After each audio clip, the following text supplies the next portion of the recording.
दोस्तों, नमस्ते प्रणाम।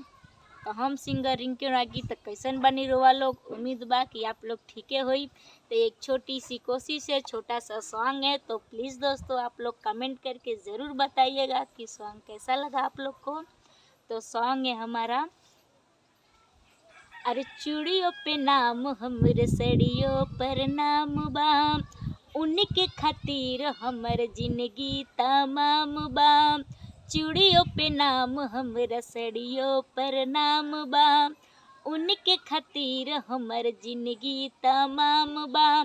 सरधा पूरा दा हमरा मनवा के, सरधा पूरा दा हमरा मनवा के।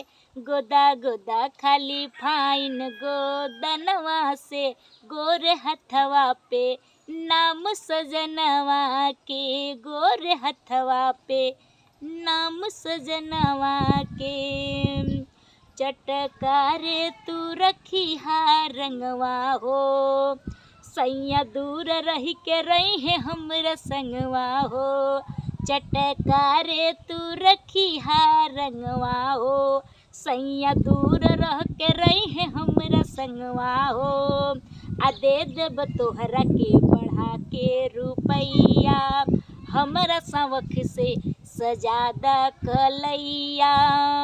शोभा बढ़ादा बदनवा के, शोभा बढ़ादा बदनवा के। लिखा लिखा खाली फाइन गो दनवा से, गोरे हथवा पे नाम सजनवा के, गोरे हथवा पे नाम सजनवा के। चूड़ियों पे नाम हमरा सड़ियों पर नाम बा, उनके खातिर हमर जीवन तमाम बा। सरधा पूरा दा हमरा मनवा के, सरधा पूरा दा हमरा मनवा के। गोदा गोदा खाली फाइन गो दनवा से, गोरे हथवा पे नाम सजनवा के, गोरे हथवा पे नाम सजनवा के।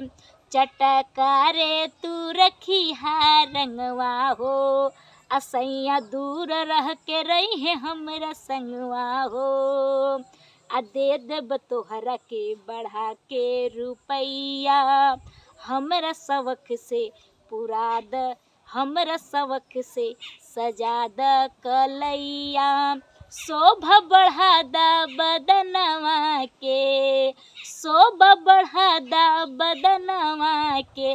गोदा गोदा खाली फाइन गो दनवा से, गोरे हथवा पे नाम सजनवा के, गोरे हथवा पे नाम सजनवा के।